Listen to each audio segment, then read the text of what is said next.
If you go back 10 or 15 years and you ask yourself, of all the scripts that are sold, let's put them into 3 different categories. We have paradigm-driven scripts. We could also call these formula-driven, rules-driven. So these are scripts where, like if you watch a bunch of 3-camera comedies, it's the same story structure, just different jokes.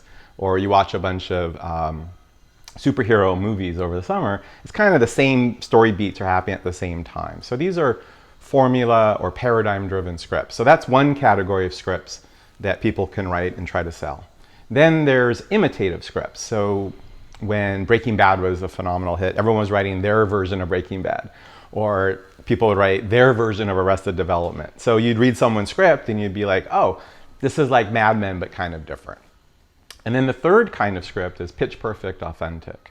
And so that would be a script that, like when you read the pilot script for Orange is the New Black, it's not like anything you've ever seen. It's like Orange is the New Black. Love it, like it, hate it. It's completely original. We've never seen these characters. We've never seen this world. And the story is not formulaic. It doesn't hit these preordained plot points.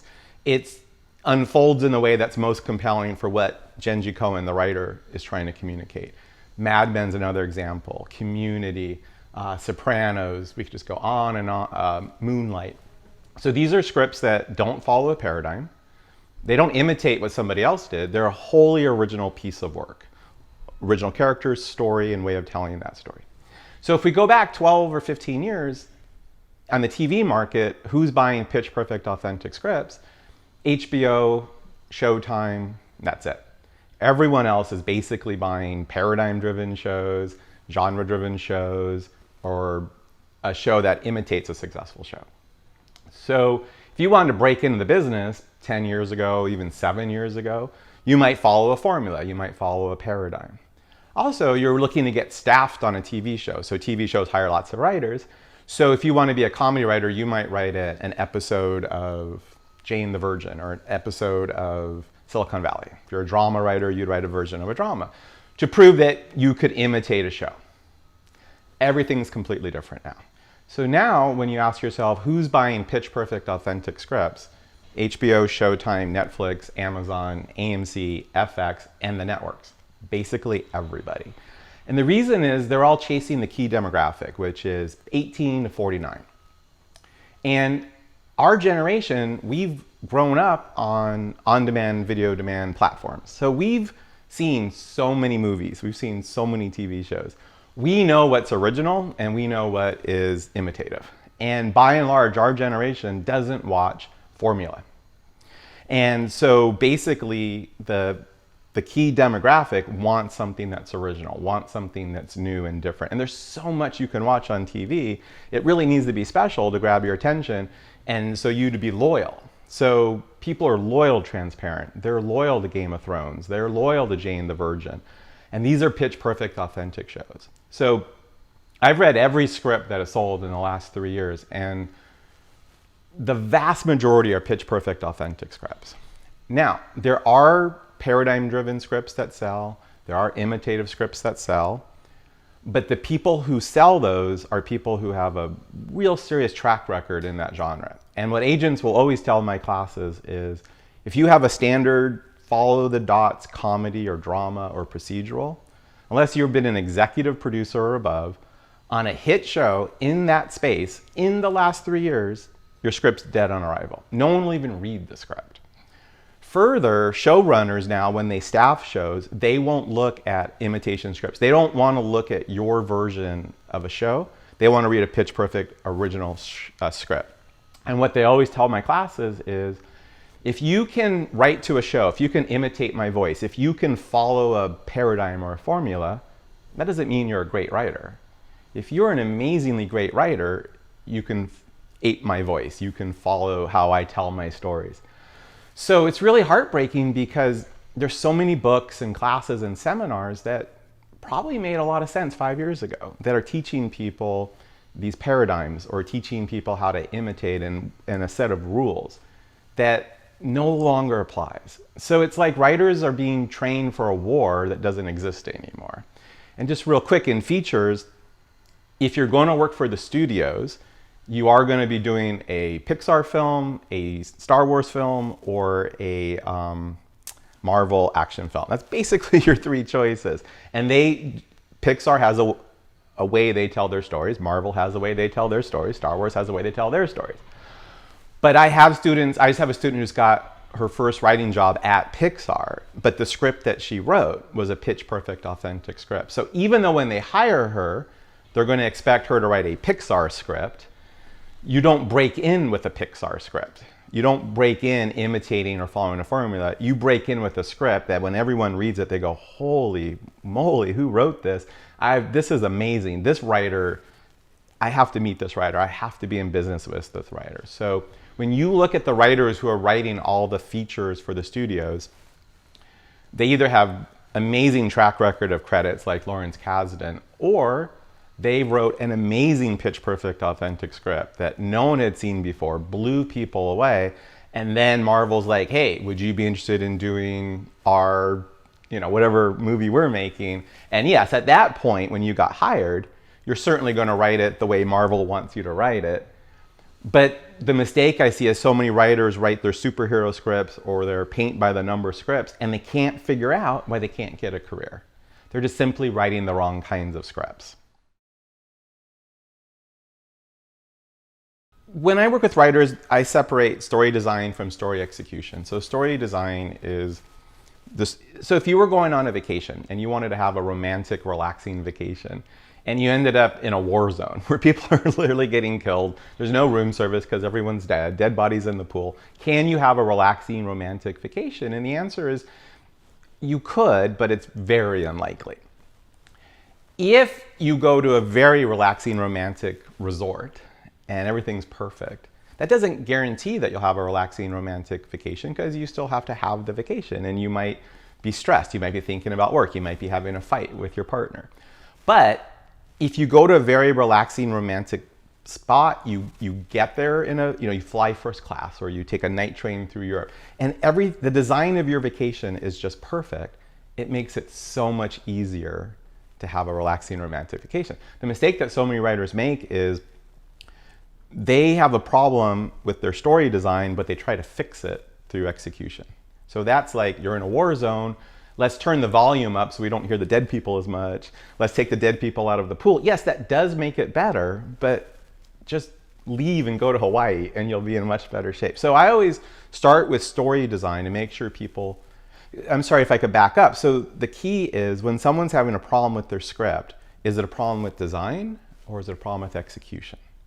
Because other writers will have a great design, but they'll mess it up in execution, get feedback that it's not working, and throw their design out. So if there's a problem with design and you keep trying to fix it in execution, that's like rearranging the deck chairs on the Titanic. But at the same time, you might have a great story design, but you just aren't able to find the right execution. So I'll often do a consult with someone, and the script's pretty good, but the ending's terrible. And when I talk to them, it always comes up, we're like, well, that's not my original ending. And I go, what is your original ending? And when they tell me, I'm like, that's a great ending. Like, I know, but everyone said it, I didn't believe it, it was everyone had criticisms. They were criticizing the execution, not the design. So sorry I'm taking the long way around to the question, but so when I'm working with story design, it's when someone is working from a formula or a paradigm or a set of rules, first of all, you're just not interested when you hear it. It's incredibly predictable, and it just feels generic. It feels like an IKEA piece of furniture. It's like, I've seen this story a million times. And the other key thing is, at some point, I'll just stop them and I'll say, why does this happen? Like, why did the character do this? And the real answer is because the writer wanted or needed or felt like they needed the character to do this. So it's not authentic, it's not organic, and it's not the best way of telling the story. It's literally following a recipe. So execution is actually when you're writing. So it's the dialogue, it's the characters, it's the comedy, it's the actual writing of it. The design is having the entire story worked out before you've written a word. Okay. And you need to be able to create pitch perfect design and then execute it authentically, where these are real characters that we're compelled with and everything that's happening feels this is really what the character would do, but it also is what's really interesting to the story. Because the problem that a lot of writers get into is if they slowed things down, they'd realize that there's key points in their script where they ask themselves, if this was a real person, this character, what would they really do? And let's say it's this, they would do this. Then they ask themselves, from a story point of view, what makes for the most interesting story? And it's that. And so some writers will just do what the character would actually do, and their scripts feel very organic, but they're not strong stories. Other writers will follow, oh, this is what makes for the best story. But so they have good, strong structure, but it doesn't feel organic or believable. When I work with writers, this is the first thing that I teach them, and I think that this is the foundational skill set, and I call it creative integration.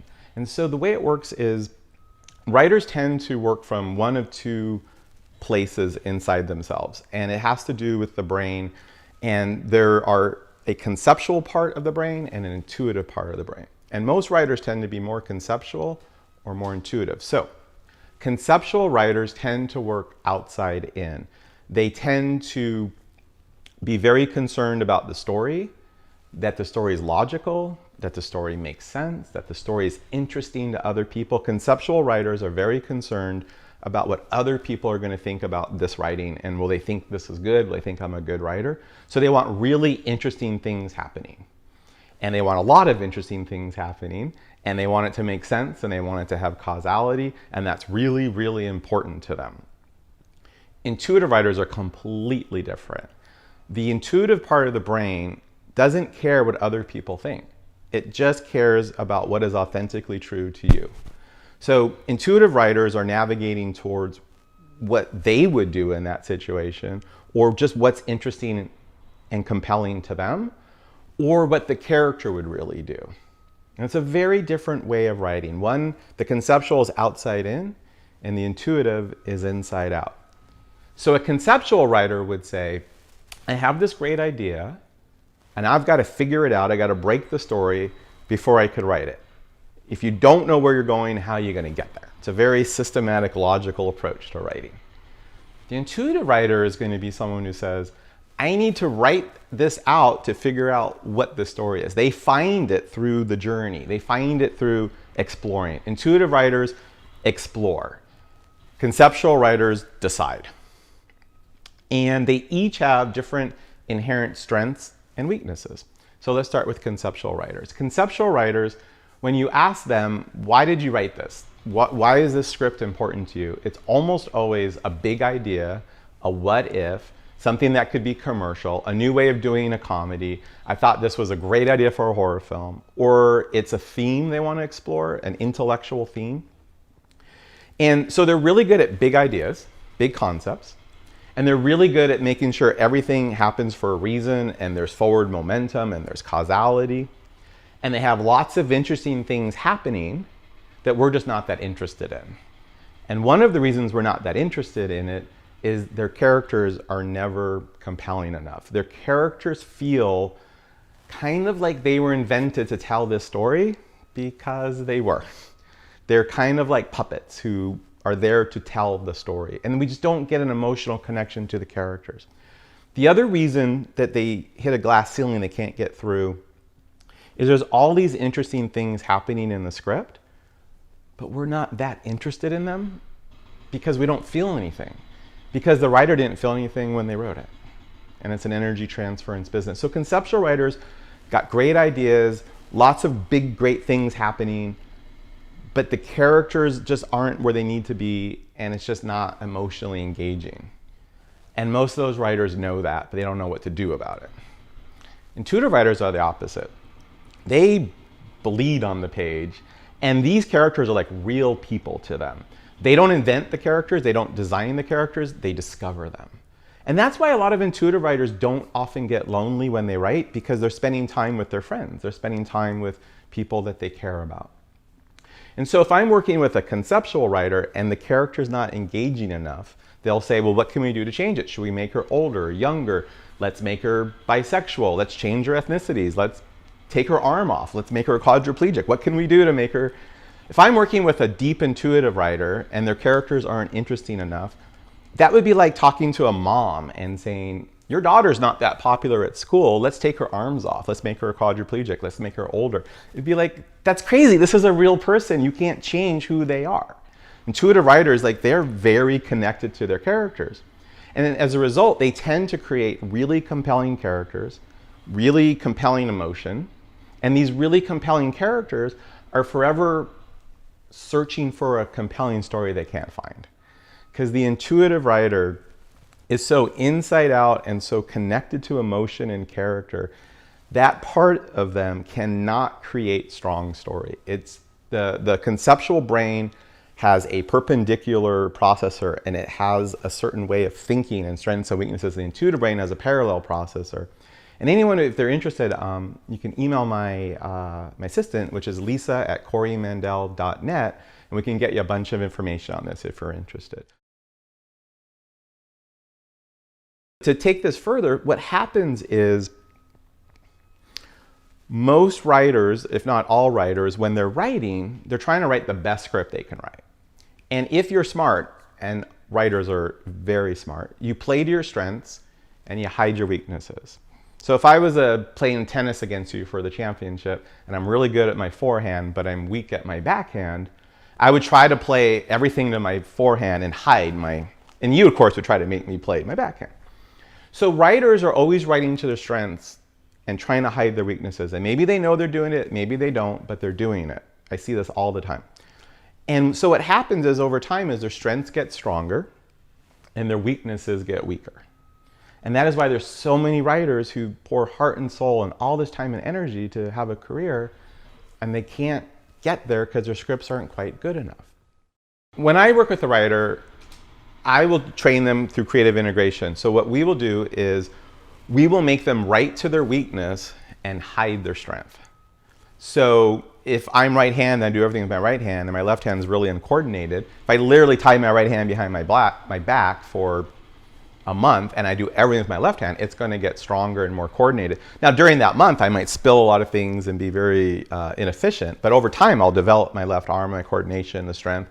Then I'll learn how to integrate the two. So for a conceptual writer, they will work exclusively from the intuitive part. They will learn how to turn off the conceptual part. The conceptual part is the part that has all these big ideas and worries about story law. It has all this anxiety and judgment, and you turn that off and teach them how to create from a pure, authentic, emotional space. Now, their writing may not be well structured. It may not be something they're going to show an agent, but they will, through that process, their characters will come alive. Their dialogue will come alive. And one of the key things when I do intuitive training is to get you to think about something in your life where you feel something very strong, and then your writing, when other people read it, they're going to feel what you feel. So you can get people to have the emotional experience you had when you wrote it. Then when I help you learn how to discover actual characters, and there's a whole bunch of training to get to the point where that's a real person for you, then you can write that person from what they're feeling, and people will feel that. Then you can start putting characters into conflict, and it'll all be authentic characters. And so that's the intuitive training. And when they get to the point where their characters and their dialogue and everything is organic and authentic as best as the best writers out there, then I'll teach them how to integrate that back to the conceptual side so that they all have the best possible stories and the best possible characters. And then obviously for an intuitive writer, it's the opposite. They will turn that part of their brain off. They'll work purely from conceptual until they're a rock star, and then we'll integrate. And that process, it's just so rewarding to work with writers, because if they come out the other end, literally their agent, their manager, or their spouse will say, they'll read a script and say, I love you, but you didn't write this. I hear this all the time. I don't believe you wrote this because your stories aren't this crisp and compelling. I mean, this has all your great character work, but you can't, like, who helped you with the stories? Or someone will say, you don't write characters this great. I love you, I love your writing, but this is like, you know, Orange is the New Black or Mad Men. I mean, this is just that high level of characters. And it's like, it literally is transformative. Most writers, occasionally they have these flow days where everything is just pouring out of them and is so great. You're doing your best material and you love those days and you wish you could live in those days. And then writers have those days which are the exact opposite, where you're pounding your head against the wall just trying to get something on the page. And I think for most writers that I work with, they're often somewhere in between. The really great thing about creative integration is almost all your days will be flow days, because this is what causes flow. This is what happens. When a writer's writing, there's what would be best for the story. What is the best thing to make the story move forward in the most interesting way? And a lot of writers, especially intuitive writers, they don't know the answer. And that's really confusing and frustrating. Excuse me. Now, even if you do know the answer, and let's say it's that, then of course, what would my character really do? And if it's the same thing, and then you ask yourself, what do I most want to write today? Like, what gets me most exciting about writing today? It's the same thing. All three navigational systems line up. That's a flow day. That's when it's all coming out of you. It's your best writing. You want to live in those days.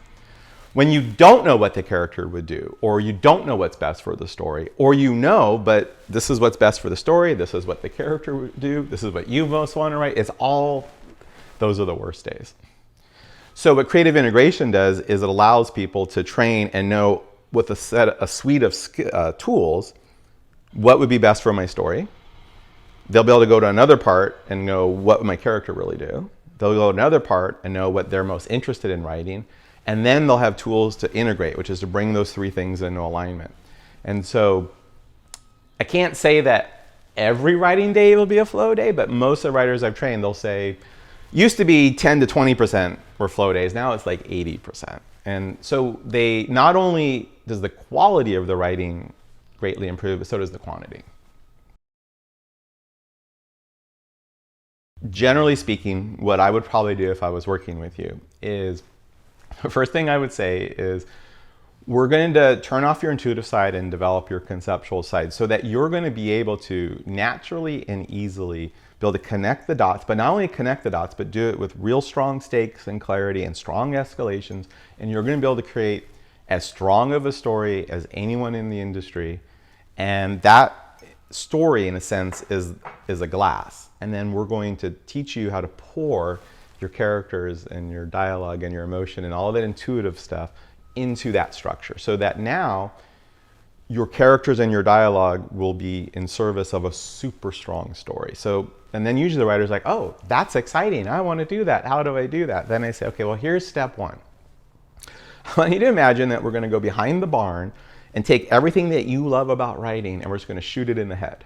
And that's when the writer's like, oh, I don't want to do that. But that's what it feels like, because what we need to do is turn off that part of you that is that dreamy, intuitive, emotional, connective, instinctive part of you. Now, we're not going to kill that forever. That is such a valuable part of you.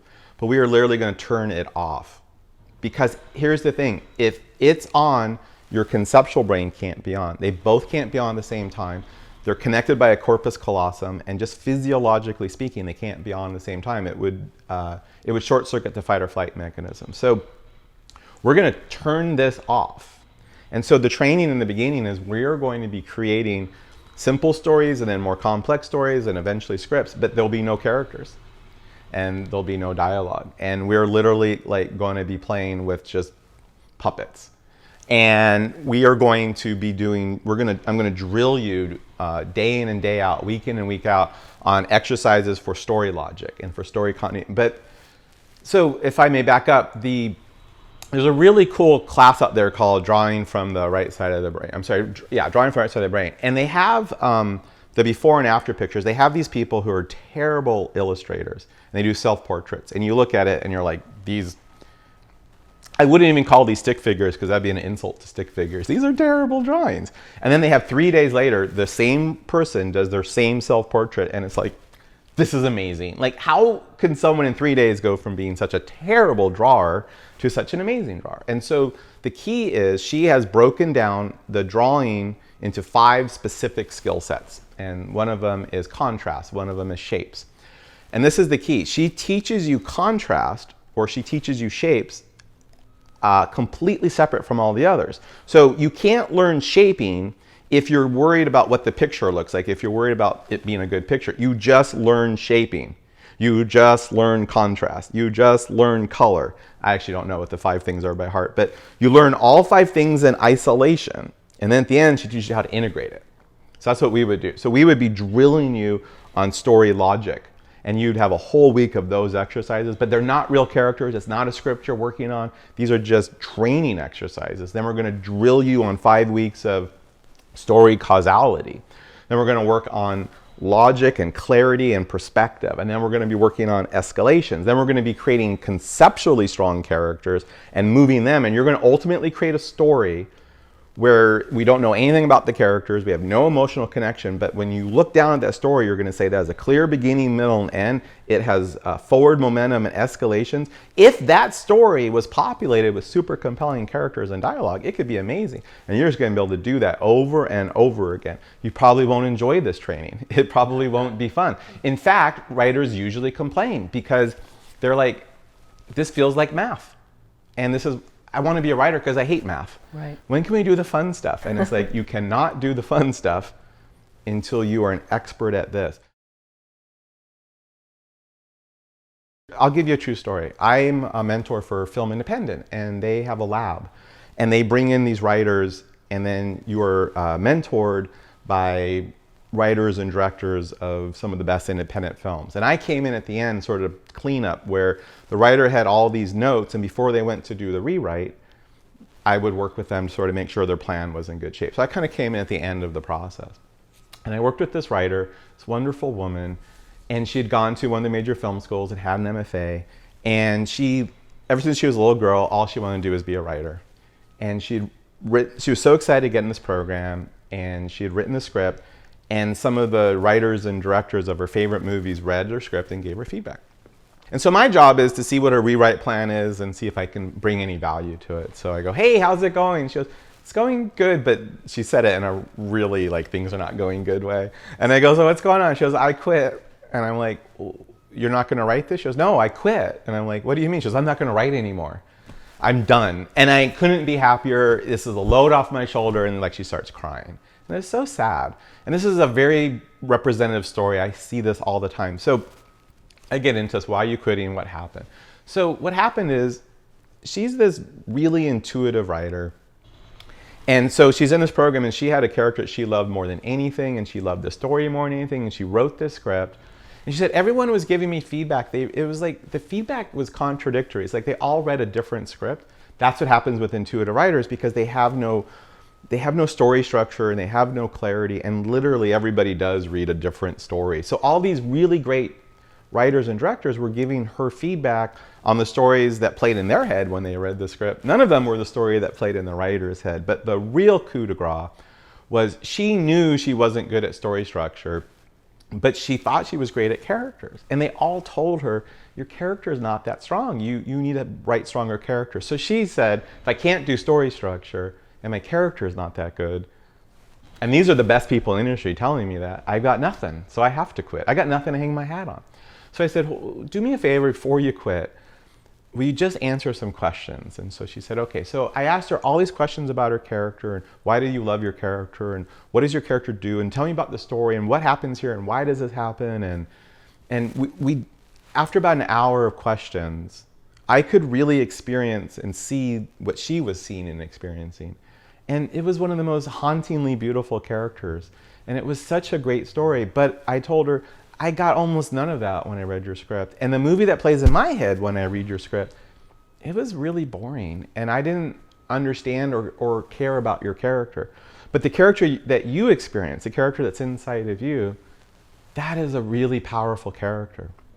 You need to learn how to develop these conceptual tools so that you can take this amazing character, this amazing wine, and get it into the right vessel, the right structure. Not a formulaic structure, but a custom designed structure that will showcase your character and the story you want to tell. And she's like, oh, I could never do that. I could never. And anyway, she did end up taking classes from me. And it took her longer than most people. It took her probably a year to get really strong at the conceptual side, and probably another year to really learn how to integrate that. She then wrote that script. Everybody loved it. She didn't sell it, but she got an agent off of that. And now she's a very successful TV writer.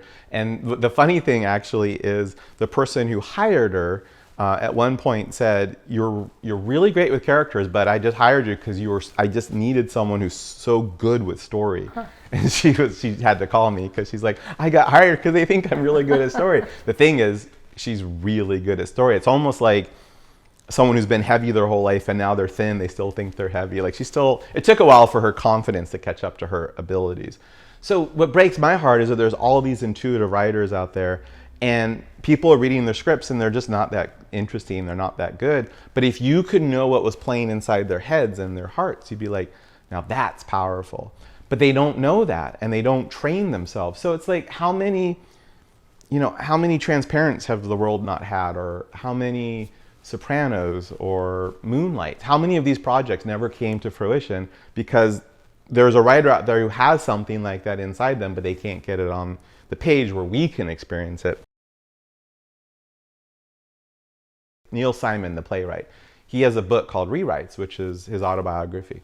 And he talks about, like, year after year when he was a younger man, he'd write these plays and he loved the characters and everyone thought they were hysterically funny, but there was just something missing. It just didn't hold together. It just wasn't interesting enough. And over time, he's like, I know something's missing, but I don't know what it is. And I know a lot of writers who feel that way, and it's a really terrible feeling. He eventually did the one thing he never wanted to do, is he went to his older brother, who was a really successful writer. And his older brother read his stuff and said, you're not writing in compelling conflict. And Neil Simon's like, what are you talking about? What is this? And he said, my older brother taught me what it was. And then the light bulb went off. And so then he said, I would just structure my compelling conflicts and then pour in all the character and comedy. And that's how he did his career. David Mamet, and this is on my website or you can look online, he did a memo about a decade ago or so to the writers of The Unit, his TV show. And he basically said, you will learn how to write in compelling conflict or you'll be in the blanking unemployment line or the bread line. And there's a lot of F-bombs in this memo, but he's basically saying, this is not a natural skill set for most people. You will learn to do this or you will not survive. One of the books that changed my life as a teacher is Mindset by Carol Dweck. I make all my students read it. It's the only thing I make them read. She talks about the fixed mindset and the growth mindset. And the growth mindset is, okay, these two people who their stuff's popping off the page, why? What skills, what talent do they have that other people don't have? And the growth mindset says talent is repeatable skill sets. And maybe you're born with them. Maybe you develop them through nurture and childhood, or maybe you learn them as an adult. It doesn't matter how you acquire them. It's just a skill set that's repeatable, as opposed to luck. So a repeatable skill set is, you learn how to drive a car and now you can always drive a car or ride a bike. And so the people that pop off the page, they have certain skill sets, certain tools that other people don't. If you can figure out what those are, compelling conflict, and then you can figure out how to teach compelling conflict, then you can teach those skill sets to other people and they can learn that talent. And I had a writer that came to me, his name's Gary, and he had a manager and he was always taking meetings, but he could never sell anything. He could never get hired. He felt like he was that close to a career for 5 years. And then at some point you're like, okay, something's not here. Something's not working. So he came to me, deeply intuitive writer. He wrote the most amazing characters and dialogue. All I taught him on that front was don't change what you're doing. You're amazing. Just keep doing that. Don't let anyone interfere with that. But on the conceptual side, you've got some real weaknesses. And him specifically was escalations, how to keep making things get strong, keep making things worse and worse in an organic way. That was his. So he was an easy case in that he had everything but one skill set. He was really missing one skill set. So I gave him those training exercises, and then unbeknownst to me, when I was done with that class, he spent the next 3 months doing those training exercises every day for 4 hours. I didn't know that. That's a growth mindset guy. That's a guy who's like, I want to become an expert at this skill set that I naturally am terrible at. And at the end of those 3 months, he was as good at that as a natural conceptual writer is good at that. He was just as good at that as anyone. He now has a movie that I think it's released in the fall, starring what's her name? Anyway, not Reese Witherspoon, but someone like. Anyway, he has a movie that come out. He has TMC agents. He sold 2 TV pilots, and he had everything but that one skill set. Now, at the same time, I've worked with writers who are great at escalations and great at big concepts, but their characters and dialogue, it's just like these are puppets. And through the intuitive training, they could come out the other end where their characters and dialogue are just as good as these people who are naturally great. So the key is you have natural talents, and then there's talents that you don't have or you're not that strong at. If you train the right way, you can, if you're willing to put the time and effort in the right way, you can end up being just as talented as someone who's naturally that way. And that's the growth mindset. The fixed mindset, first of all, believes that if you want to be a writer, you either have this talent or you don't. So then you are constantly have this voice in your head that says, do I have what it takes? Do I have the talent? Am I wasting my time? Am I going to get a career? Or is it never going to happen for me? That constant fear-based chatter is that fixed mindset. And because of that, the fixed mindset, and you ask such a smart question, it desires an outcome. So if I had a script and I go, hey, will you guys read my script and just give me your feedback? I want to know what you think. There's the fixed mindset and the growth mindset, and they're both there. I don't think it's one or the other. I think they both exist. It's just sort of a ratio. Are you 90% growth mindset and 10% fixed, or vice versa? When I give you guys a script, I go, just tell me what you think. My fixed mindset wants an outcome. It wants you to say, well, now I know why you had a career. Now I know why you teach others. This is maybe the best script I ever read. I'm literally in awe to be in the same room with you. I didn't know a human being could write this well. This was the most amazing script ever. Like, that's what my fixed mindset wants to hear. And when it doesn't hear it, it's going to throw a temper tantrum. And at that point, it has 2 choices and only 2 choices, which is what's wrong with you guys or what's wrong with me. So you always hear writers out there saying, yeah, my manager said that the characters weren't strong enough. You know, I got to change managers. I mean, he doesn't know what he's talking about. Or they'll say, yeah, my manager said the characters weren't good enough. I don't know why. I'm no good at characters. There's something wrong with you, or there's something wrong with me. That's the only choices that it has. The growth mindset does not crave or desire an outcome. It desires the truth. So the growth mindset wants to know, what did you honestly think, and why did you think it? And let's say that there were parts of my script that you really loved, and there was a section of the script that you just didn't care for. Why? And not in a defensive way, and not in an attacking way, but why? Because it's like a detective. It's like, what plays in my head is amazing. It's not amazing for you. I want to know why. Where is that disconnect? Maybe there was a piece of information or context that I knew that I didn't get out well enough. And if I could just rewrite it so that becomes more viscerally clear to people, maybe you'll then have the experience I want. Maybe that section, I like it for very personal reasons, but it actually disconnects from, there's a whole million reasons. But if and maybe the reason you didn't love my script, the honest truth is the characters just weren't compelling enough for you. They felt kind of flat. They felt kind of like they all spoke the same way. That's not now a rewrite, which is the mistake most people make. That is, okay, I'm not yet strong enough at characters. Or the story, the characters are great, but it kind of wandered around and it just didn't seem like it had that forward thrust. And maybe I'm just not good at that forward thrust. Great. The fixed mindset, of course, is freaking out. But the growth mindset is celebrating, because it's like, okay, now I know what I can do moving forward to get better as a writer. Now I got to figure out, how do I train myself to get better at forward thrust or better at characters? And so if you follow a growth mindset, when you get feedback, if you loved my script top to bottom, and I know the process that I use to create it, and I can replicate that process, that is great news for me. If you didn't love my script top to bottom, And I can talk to you in the right way to figure out why you didn't, where the disconnects were, and I could realize where I have a weakness, where I need to get better at a skill set, where I need to create a new talent or get better at a talent, and I can figure out how to do it. That's amazing. So the growth mindset is not looking for an outcome, it's looking for the truth. So your question was really profound. Those 18 people, did they want to know that they were in the 18 people? If you ask them, they'll all say yes.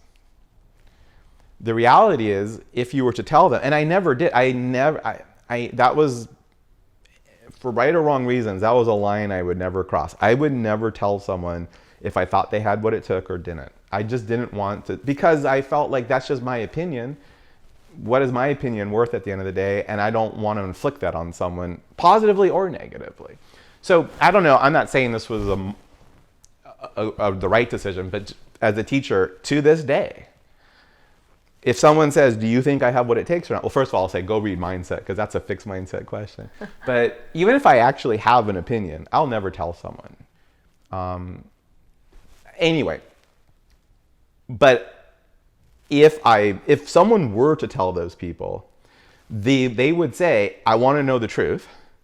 And that is true for their growth mindset, but their fixed mindset does not want to know the truth. It wants an answer. It wants a specific answer. It wants a yes. Or the fixed mindset would be okay with, I don't think you have what it takes, but I don't think it will take that long for you to get there. The fixed mindset's like, oh, all right, I'll settle for that. But anything beyond that, and then the fixed mindset's like, well, what do you know? Or, yeah, I don't, So, and the reality is, what I've learned is that we're always both fixed mindset and growth mindset. And if you really do the work, you can feel, kind of the ratios. And in fact, like, people often ask me why I teach, and there's a lot of answers, but I'll tell you one of the main reasons that I do this is, as a writer, I had a very unhealthy relationship with my writing. It was really a torturous experience because as a writer, I was about as fixed mindset as you could be. As a teacher, I'm about as growth mindset as you can be. So for some reason, teaching is that one space in my life where it is just so easy to be egoless and growth mindset. And for other people, maybe that's religion or parenting or whatever. For me, it's teaching. Not sure why, but it is. And I didn't even know about mindset at the time. That's something I learned later on. A brilliant student said, hey, you should read this book, I think. And I was like, oh my God, where's this been my whole life? And, but yeah, so for me, writing had all these demons and anxiety and fears. And it was just this, I was a very angry person. And it was either what the F is wrong with my agent or this executive or what is wrong with me. And those are my only two choices. And as a teacher, it's allows me to live in a growth mindset place and to be it's very healing for me. And it's just, I get so much out of that. And then I really love working with writers and really helping them find and stay in that growth mindset, because that is so important to a writer. I was in a writing group, and there were some professional writers. There's actually an Academy Award nominated writer. We met at her house. So that was really exciting. And I'd written the script, they were giving me feedback. And long story short, it got to the point where they're like, this script's amazing. This script will sell. The only question is how much it will sell for. Do you want help getting an agent? And of course, that was like magic to my ears. And then I mentioned this to my a professor at UCLA, who, a lot of really big writers had come through that school and through his class. And so he volunteered to read the script, and he goes, this is one of the 3 best scripts I've ever read in 20 years at UCLA. And again, I'm thinking of all these amazing writers so I'm like, well, I guess I'm as good as those. And he goes, this will definitely sell. Do you want help in getting a manager, an agent? And I was interning for a manager at the time, just as an intern. So as a favor to that manager, I'm like, do you want to read this? Because I'm like, it's going to sell. Do you want your 10% or not, buddy? And so he agreed to read it. Took like 3 weeks, which drove me crazy. And then we had a meeting. I'll never forget. I go in there and he's like, this is a pretty good rough draft. Don't show it to anyone in the industry, because when you show stuff to people in the industry, they get coverage reports on it, and those are database. That's your first impression. But if it's not great coverage, you haven't just blown your chances at that production company. They're going to share that coverage with everybody. It's a database. So you've blown your first impression across the board. And he said, this will not serve you well, but you have some real strengths, you have some real weaknesses, you have, some blind spots. I could help you with that if you're, and he's giving me this whole talk.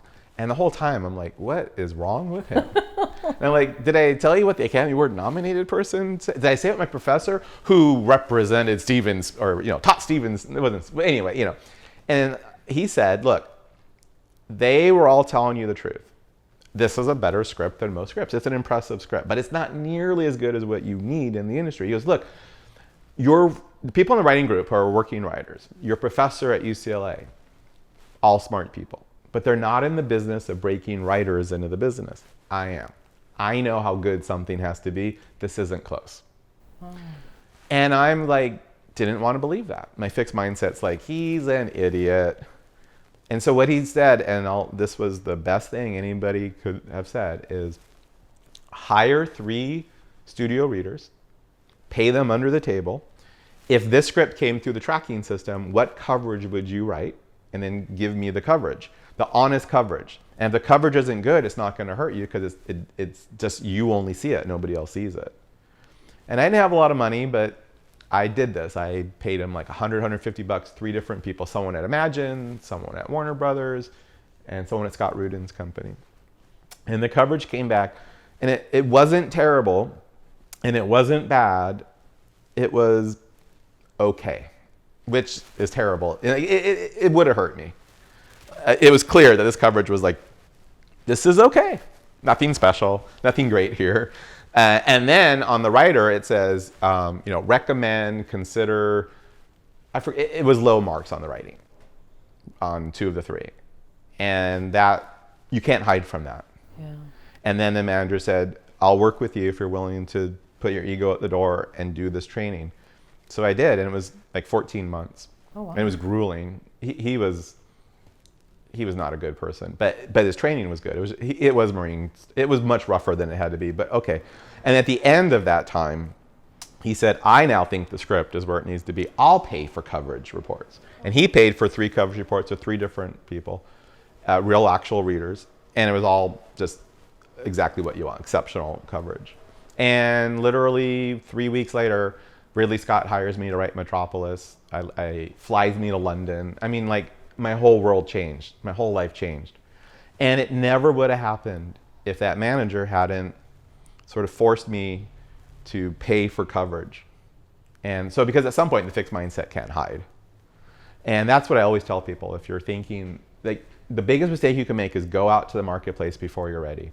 And just because your friends think it's great, and just because your teacher thinks it's great, and just because the script consultant you hired is great. And I don't do it anymore. I used to do script consulting, but I say don't listen to those people because they're running a business, and a business wants happy repeat customers. So they often tell you what you want to hear. And even if you find a script consultant who has incredible integrity, which is rare, but they exist, they're not in the business of breaking writers into the business. And I wouldn't listen to their advice per se. I know people who are like, the script consultant said this, this, and this. I went out to the marketplace, look at the coverage, it stunk. It happens all the time. I say, hire actual readers under the table in TV or feature, wherever you are, and get the actual coverage report that they would get. And if all 3 coverage reports come back, recommend highest marks, then you're ready to go out, then yeah, get on the highest mountain, pound your chest, and get everybody to read your script. If that's not the case, stay off the radar. You don't want people reading your material. It's going to hurt you. And figure out how you can train yourself to get better. So, sorry for a long answer, but no, I was very fixed mindset. And if that manager hadn't done that for me, I'd be taking classes today. I wouldn't be teaching them.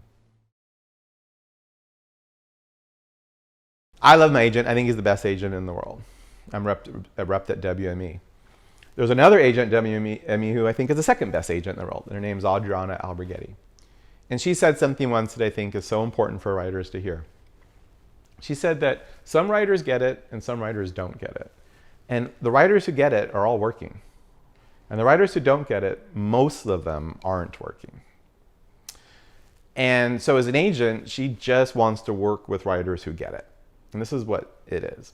A lot of writers think that, to write a script that changes your life, to write a script that gets you your first job, or to get Ridley Scott to hire you, or to get a show, whatever it is you're aspiring to. You have a career, but you're trying to take it to the next level. They think it's about having the right script at the right time at the right place. That's not it. That's a mistake. That surrenders all control and power to the universe. The reality is your job is to think in 6 script cycles. And you have to be writing the right kinds of scripts, pitch perfect, authentic. We talked about that earlier. And assuming you trained yourself up to be able to do that, you need to write 6 of those every 2 years. And the reason is, if you write 6 of these pitch perfect, authentic scripts, one of them is going to go out to the marketplace and just fizzle, and you'll never know why. And then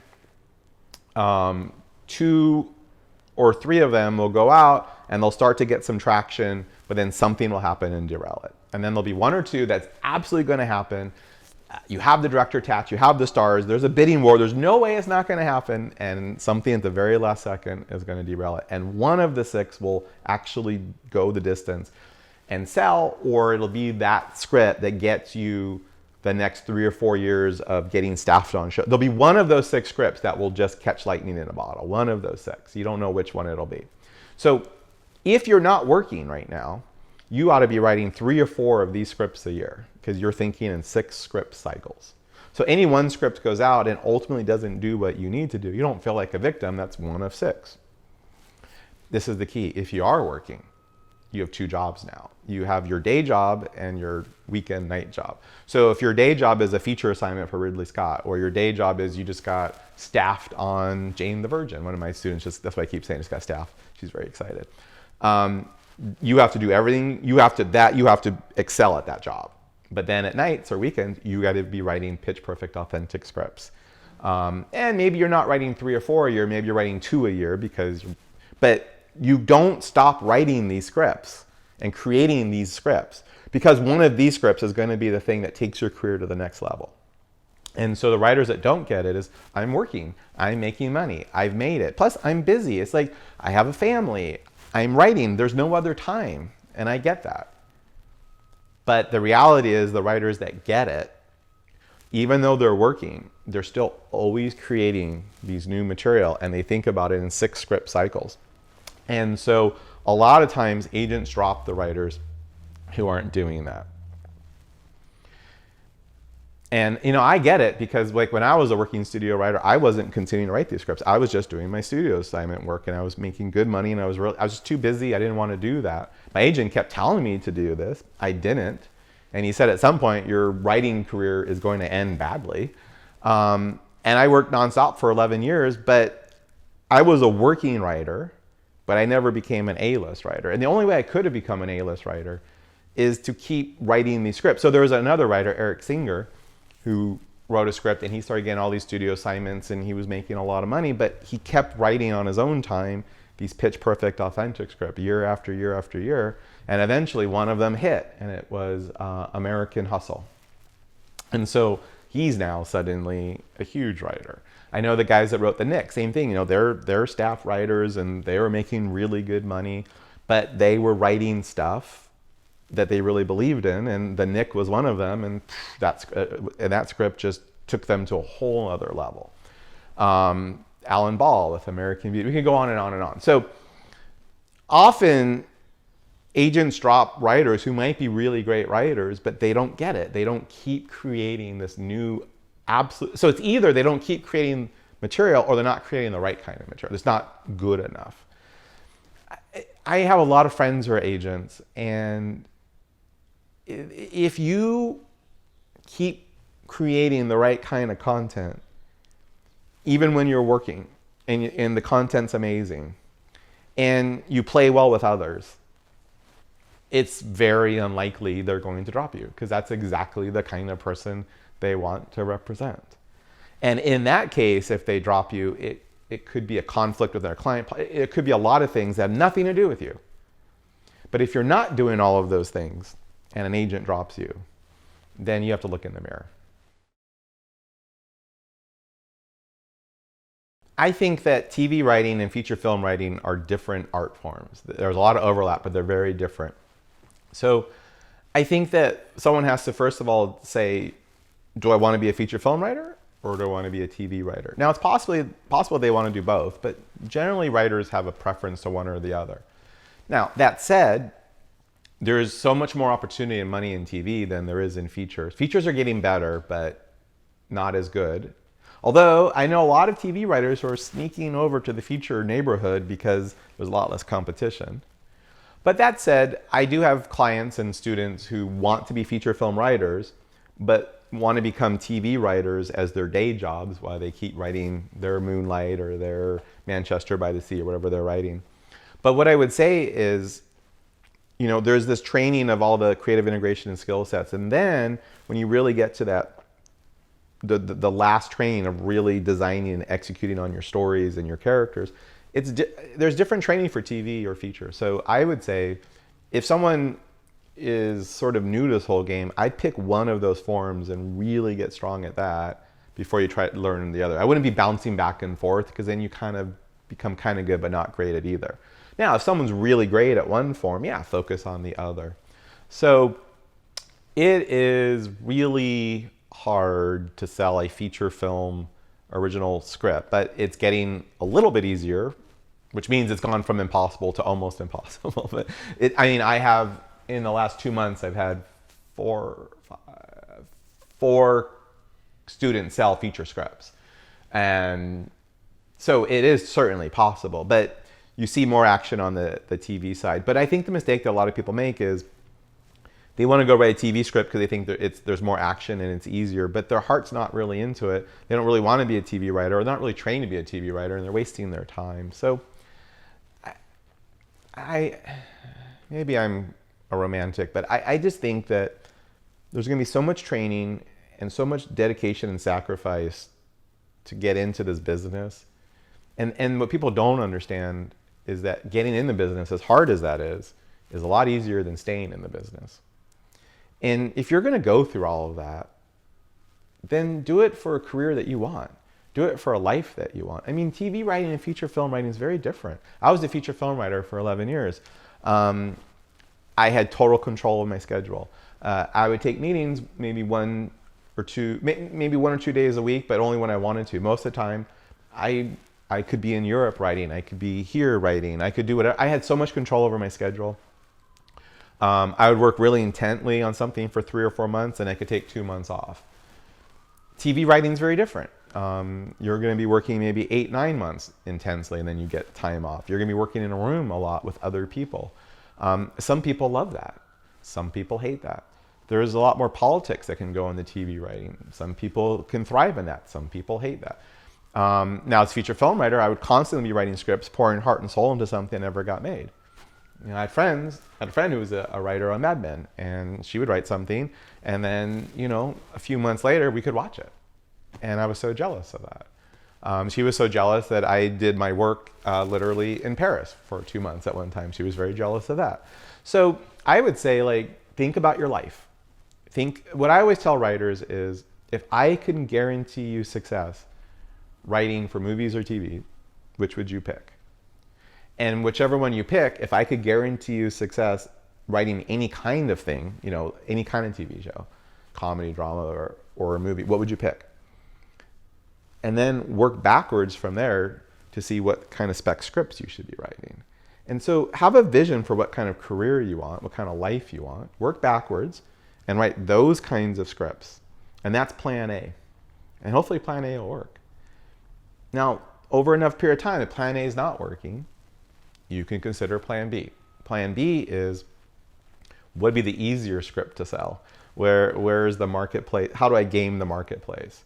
Now, that doesn't set you up for the life you want or the career you want. That's just, I want an agent. I want to sell something. The mistake that I made, that I hope others don't make, is plan B was my plan A. I was in film school, and I heard the story how Jim Carrey, and I don't know if this is true or not, was a struggling comic, and he said, someone told him to do this. He wrote a check to himself for $1 million, and he post-dated it a year later. And he said, in 1 year, I'm going to be able to cash this check. And within 1 year, he got Living Color, and he made millions of dollars. Is that a true story? I don't know. I hope so. I don't know. But I was 23 years old when I heard it, so I thought it was a true story. So I didn't write I started by a check, but I just couldn't do that. But I did write in my calendar 1 year later, I will have an agent and I will have sold a script. I wrote that in my calendar. I told everyone a year from now I'm going to do that. So when we're walking, we move in the direction of where we're looking. That's our intent. So that was my intent. In 1 year, I'll have an agent and sell a script. And it was actually 13 months later, so I didn't quite make it. I had an agent. I actually didn't sell a script, but I sold a pitch to Ridley Scott, and he flew me to London, and it was on the front page of Variety. So I was willing to call that a success. Okay, and what I realized is after I finished Metropolis and it was on the front page of Variety, Ridley was going to make it, and he said very positive things about the script, and me, I was named on the front page of Variety, made my mom's day. And suddenly I was the hot writer in town, and I was getting all these job offers. And I remember thinking, all these offers that I'm getting are for kinds of things I don't really want to be writing. So I called my agent. I'm like, I don't really want to be writing those kind of things. That's so stupid. I'm like, I'll be writing these kind of things. So get me those kind of offers. And I forget what she said. She said she's such a polite, classy, smart woman. But she basically said, you idiot, if you wanted to be doing this, why did you write this script in Metropolis? Like, everything you wrote lined you up for this career.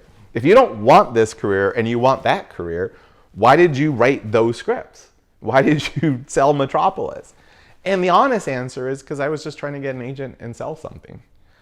I hadn't thought. I was 24 years old. I was so fixed mindset, I said, if I can't sell a script in a year, I'm going to law school.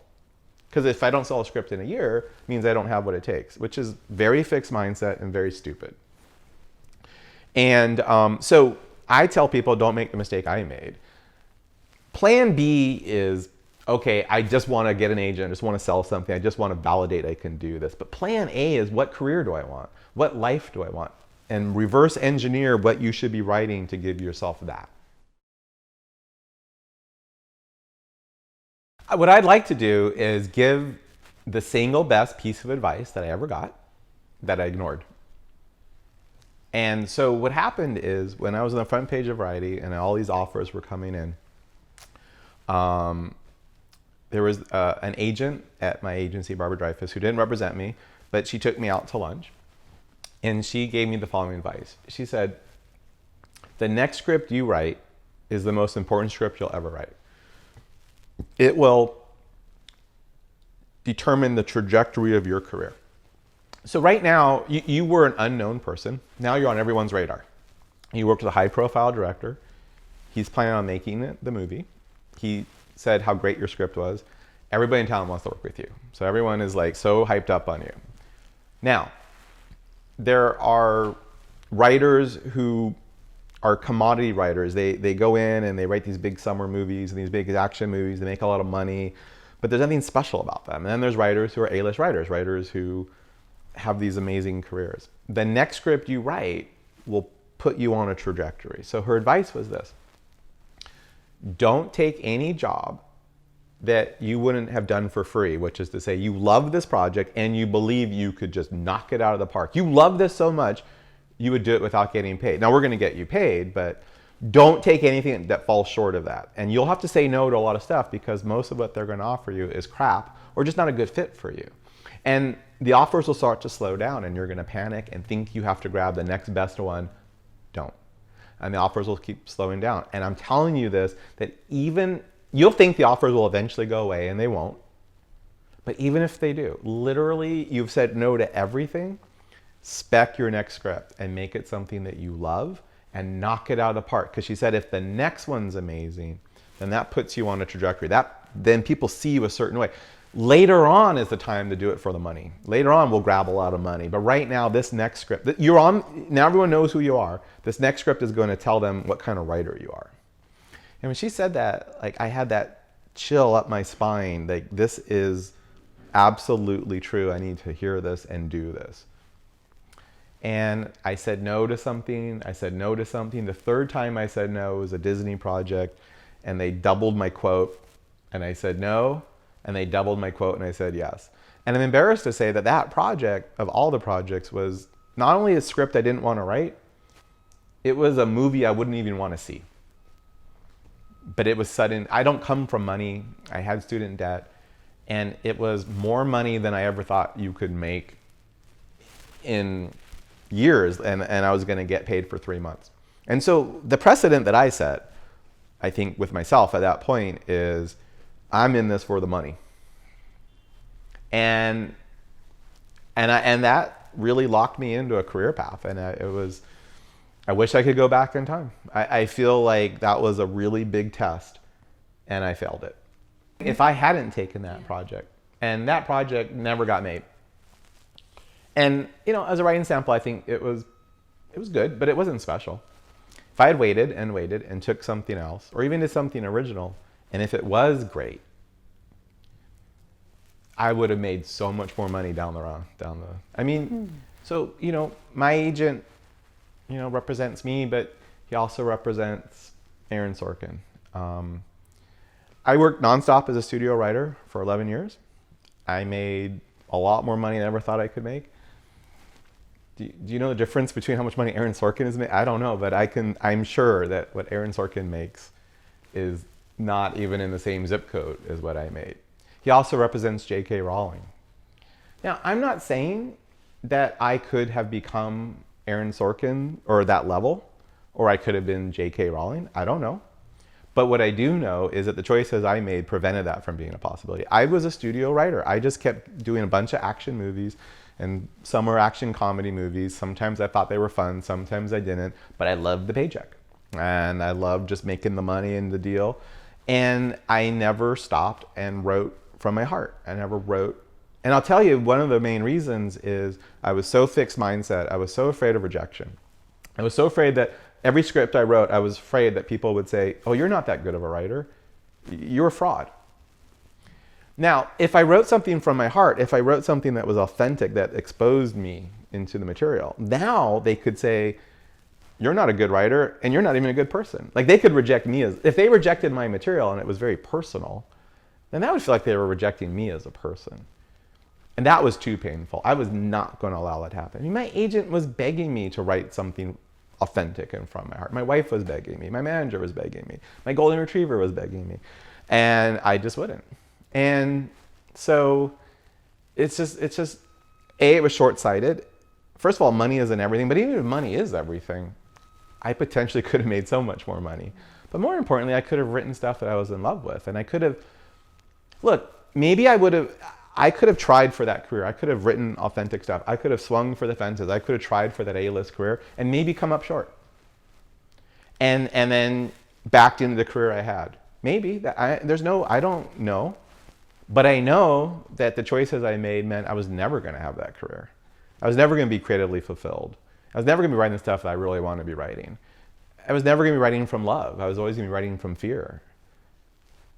I regret that. And so part of the reason I teach is I want to help writers do it the right way and help empower them with the tool. I wish someone taught me creative integration up front and some of the stuff, but I hope that I can be an influence on writers so that they can have the best possible career that they're capable of, and maybe even a better one than that.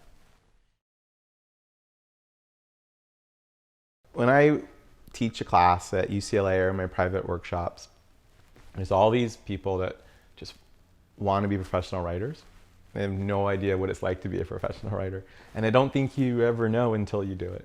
And so it's just, I want to be a professional writer, and I had a vision of what that would be. I think most people's vision is, I sit in a room or in a room with other people, but let's say I sit in a room and I write what I want to write, and I write it in a way that I want to write it, and I write what I love, and everyone else will love it. It don't work that way. People have a process to how they write, and that process usually is what's comfortable because it plays their strengths and it hides their weaknesses. And it's learning how to write in a way that other people love it as much as you love it. And it takes a lot of work and a lot of training. And then there's deadlines and there's politics. There's a lot that goes into having a writing career beyond just the writing. I mean, the reality was, like, you have two careers. You have the writing, you have to create the content, but then there's the career management and the meetings and the marketing and always be looking for your other job. There's a lot that goes into it. But at the same time, I mean, to get paid and to be able to make a living playing with characters and playing with stories and doing something that, especially if it's creatively fulfilling and you get paid for it, you know, for people who do it right and train themselves the right way, they literally do something that they would do for free and they get paid. And perhaps they get paid millions of dollars. Perhaps they get paid tens of millions of dollars. Perhaps they get paid hundreds of thousands of dollars. Perhaps they get paid $100,000 to do what you would do for free. That actually is possible. And I have a growing list of clients and students who have that lifestyle. So I think anyone who really is drawn to this should absolutely pursue it, you know, and just pursue it in the right ways. So it is really difficult in the beginning, and a lot of writers have this fantasy or this illusion, and I did, and I was wrong, is that, you know, you're working and you're making money and you're trying to write and you're so busy and writing so hard and God, when you sell something and when you get hired, then you can quit your day job and you can quit this and you can just write, and oh, what a luxury that would be because you're so time starved. But when you first when I first broke into business, you know, I had 2 months to write the script for Metropolis. But almost every day I had meetings and I had to go in meetings and I was talking about other projects and pitching, and I actually was spending more time on that than I was on my day job. So I actually had less time to write. And you were just pulled in so many directions, and so discipline really matters. So one of the things that I teach writers from the very beginning, writers who are starting out, and then and a lot of them won't do this, but the ones that do, not only do they become better writers, this will save their rear ends when they have a career, is I teach them the idea of a writer's schedule. So what that means is if you have a job that pays the bills, and Thursday at 3 o'clock, you have to do a marketing proposal to your boss. I know where you're gonna be Thursday at 3 o'clock. You're gonna be doing that proposal. Now, if you don't feel like it, and you don't feel like the proposal's that good, you're still gonna do the best you can. And if you feel like watching TV or napping, you're gonna be there, or you're not gonna have a job. And you know, from 10 a.m. to 12 p.m., you are supposed to meet with this client, you're going to do that. And you schedule your life around that. So what I tell people is, no one is going to treat you like a professional until you are a professional. No one's going to invest money in you until you put the money where your mouth is. So you have a career, perhaps you have a family, perhaps you have all of these pulls on your time. I get that. Every Sunday night, you're going to create a writer's schedule for the next week. And maybe you can only write 45 minutes a day, ideally an hour or 2 hours. Let's say 90 minutes a day. You will block out that writing time, be it at 7:30 in the morning, be it at 6 o'clock, whatever it is, for every day for that week. Now, if you've blocked out Thursday from 7:30 to 8:30 is your writing time, I know where you're going to be at 7:30. You're going to be writing. And it's not, if you feel like it, because that's like your marketing meeting with your boss. So you schedule out your writing time every single week, and then you honor that. And if you're not willing to do that, and you're not willing to honor that, why should anyone else invest money in you? And so the writers who will adhere to that and have that writer schedule and stick to it before they have a career, then when they have a career, when they have that beginnings of a career, because the beginnings of a career, you have so much demands on your time and all of these meetings, and you need to take these meetings. You need to strike while the iron is hot. It really saves them because they'll carve out that time and they'll put everything around that writing time. So I think a writing schedule is really, really important. What I tell writers and what I see the successful writers do is they live in 1992. So, but what they'll do is often, now it depends, let's say this person is a morning writer. So basically, let's say they get up at, I don't know, they get up, they do their exercise, or they have their breakfast, and they have their 3 hours of writing. And that's gonna end at 12 o'clock, from 9 to 12. So from the moment they wake up until 12 o'clock, they have no internet. They will turn their router off. Or you can actually program your router to go off, or you can program your, so they don't check emails, they don't check text, they don't check their phone. They live in a pre-internet world until 12 o'clock. And their phone is turned off. Now, I actually know one writer, and I thought this was brilliant.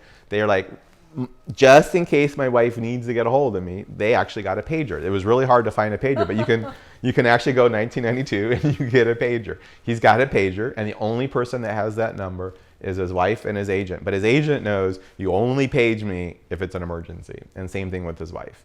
And so he has his pager there, but that's all. He has no other electronics that work. And then at 12 o'clock, he joins 2017 and he takes his meeting, or people do that at night or the afternoon. But I would say for your writing time, write like it's 1992.